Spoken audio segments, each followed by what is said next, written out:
restrictions in this region? What's your message? No, the message for every one of us, and especially in Muslim majority countries and in the Middle East, is be involved in education by reforming the system and helping the students to be able to speak and to speak out and to be free to speak out. This is the very essence of education.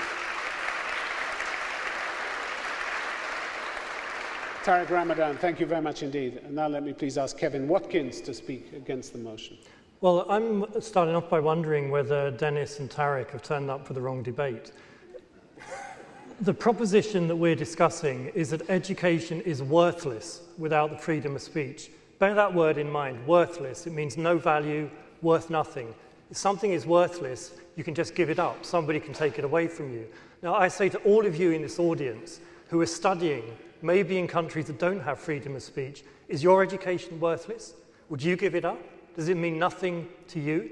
Because if it means something to you, you reject this nonsense. This isn't about better education or worse education. The proposition is that education is worthless. Now, I want to give you a few reasons why you should reject it. Point one, you're being offered false goods here. The argument that our opponents want to put to you is that unless you've got freedom of speech, your education doesn't mean anything. This is the meaning of the word worthless. What I say to you is demand both of them. Demand your freedom of speech and demand your right to education, because they're both in the Universal Declaration of Human Rights. They're both your entitlement. You don't give one up because someone wants to sell you false goods. Nelson Mandela said education is the most powerful tool that you've got to change the world. If you don't like your education system, if you don't like your government, use your education to go and change it. Another point, this word worthless, I work on Africa mainly. I work on education in Africa. The difference in child death rates in Africa between women with secondary education and women with no education is a factor of 4. Raising the level of education to everyone, of all women in Africa, to secondary level, would save 2 million lives. Worthless? I don't think so. That depends on the value you put on a life, the price you put on human dignity, the price you put on ambition. Here's the last reason I want you to reject this motion. You don't vote for a motion that would deny to other people precisely the rights to education that you secured in your own life. That would be hypocrisy. You need to reject this motion. Thank you very much.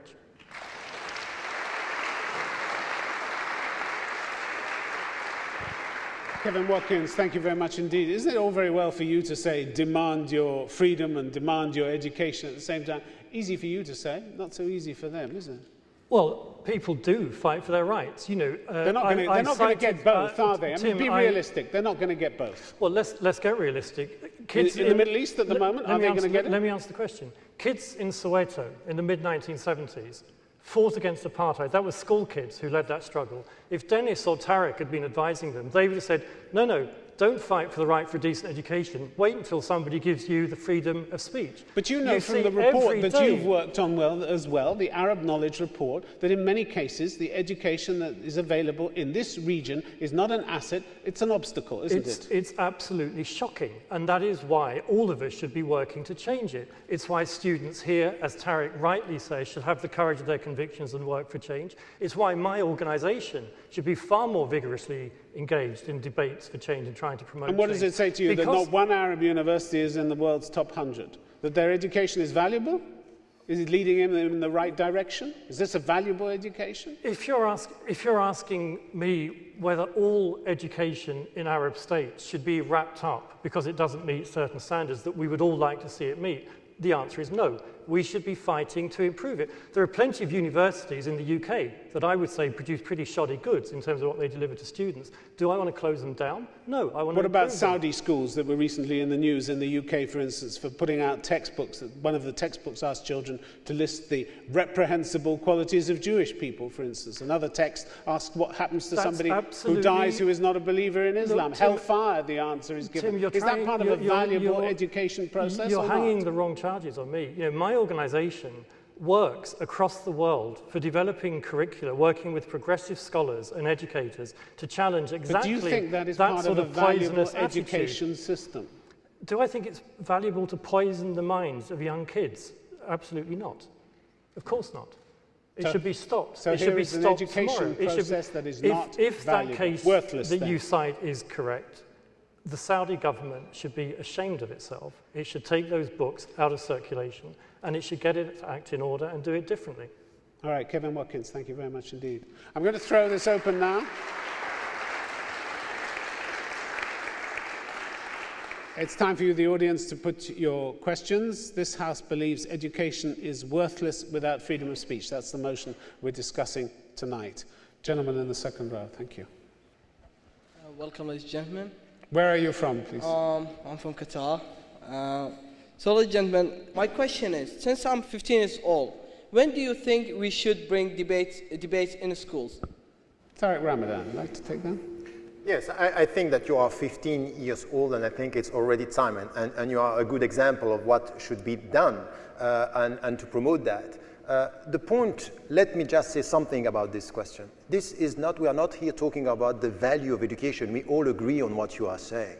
That the problem is that if we don't give you a space, a possibility for you to talk and to wake up and to have a critical mind, to question what is said by the teacher, I think that this is where education could be counterproductive. You are going to repeat what the teachers are saying. So this is when we have to start. 12. Even before that, okay, we should let the students speak as much as they can and to listen to what they have to say. Where is your belief in the innate capacity of the human intellect? You yourself spoke about the capacity of the human intellect. Are they sheep you're going to teach students and they're not going to think for themselves on their own? Do they await an exogenous freedom of speech from their teacher? There is faith in the human intellect. I question. I learned wrong facts in history. I went and read and looked for sources to see how true this is. Yes, but the point is not this. You are reducing, all your discussion is to say, oh, let us speak about this term worthless. It's not worthless. Education, when at the end we are missing the objective, which is autonomous human being able to criticize, to question, and to contest, is going to that promote... in your view is the worthless part. That's the worthless part. The point for me, it's not even worthless. It's counterproductive. It's an indication of people not being able to change. The system is not helping us to resist the authoritarian regime. Kevin Watkins. Well, look, let me say I've got huge respect for Tariq because I live in the UK, and Tariq has done an extraordinary job in challenging prejudice and bigotry in my country about Islam. But Tariq, I have to tell you, this is the but he was talking about. Here's the but. Can we let him have his but? No, there are no buts with our side on the freedom of speech. But here's the problem for you. You're complaining that we're discussing a motion which is about the worthlessness of education. Well, here's the bad news. That's the proposition you're defending. You're defending the proposition that education is worthless in societies where you don't have freedom of speech. Now, if it's worthless, you can take it away, wrap it up. Unfortunately, that's the meaning of the word. Now, I recognize, Tariq, that you would much rather be on this side of the table than that side. The bad news is you're on the wrong side. Okay. He seems to be perfectly happy on that side. We'll take a question from the gentleman on the second row. My name is Mahjoub Zouairi. I'm from Qatar University. My question, what is the outcome of the education without freedom of speech in the Arab world when you look at the quality of students we have in the classes? I mean, yes, here. I am a person who taught on 3 universities in the world, one of them Harvard. And now I'm proud of being part of Qatar University. The quality of students I saw in Harvard, Durham, Jordan University, and Qatar University, it's a huge difference. The main thing I found is the freedom of speech. Without that freedom of speech, there is no education in reality. There is no education. So basically, what I say to you, education is not itself is important. We need to look at the freedom of speech. The quality of education always depending how much you have a platform to speak, to question, and to argue. And you are focusing on education. Okay, let's have Nagla Risk answer that, yeah. I too taught at Harvard, and I have news for you. Some of the students in Egypt are excellent, and I'm not talking about students who come from foreign schools. I am talking about students who come from the Thanawiyya Amma, from the Egyptian schools, who get a scholarship to go to the American university. That is the kind of students I mean. To argue that the quality of students across the board is poor is, I would say, is a false statement. These are the students in the Arab world. We talk of brain drain. Tell me, where do these brains come from? When our doctors go to England and excel, or go to the States and earn Nobel Prize winners, what are they a product of? They are a product of our universities. Can it be better? let him answer those points. He wants to come back. You are contradicting yourself. Those who are nothing in our region, when they go abroad, they become brilliant. Why? Because there is freedom of speech. Yes. Exactly. This is the point. Can I? Because basically, I give you an example. One of the students asked me in my class, what do you think about Arab-Israeli conflict? In Britain, I can say whatever I want, freely, without any kind of concerns. But in the case when I was in Jordan, for example, this is what I was taught the same course, I have to be very careful in my words. So basically, it's very important freedom of speech is our oxygen. Can I respond to this? Yes, please, go ahead. Again, we are arguing the wrong motion. This is not about more freedom of speech, more value, or more worthiness of education. This is not an ideal scenario. I'm going back to the brain drain. Is it an ideal scenario? No. But is this an outcome of our own educational system? Yes, for better or for worse. These are people who have been educated in this country. Not everybody leaves. Some of them are still around, and some of them are the ones who are curing the ill and the problems of poverty that we actually live. Okay, I'm going to take a question from the gentleman in the second row. You, sir. Mohammed from Lebanon. Bloggers are a product of freedom of speech. Do you honestly think these bloggers are purely based on the education clause? In Egypt, many are doctors, as you said. But do they work in their professions? Due to the power and corruption going hand in hand, passivity is an issue. How would you respond? Kevin, would you like to take that? Well, freedom of speech and education are not either-or options. These are two fundamental human rights. They go together. One and the other, they're mutually reinforcing. Now, the problem is they don't always go together, precisely. But is the argument then that, given that some societies are restricting freedom of speech, let's wrap up the education system because it's worthless? That's what we're supposed to be debating.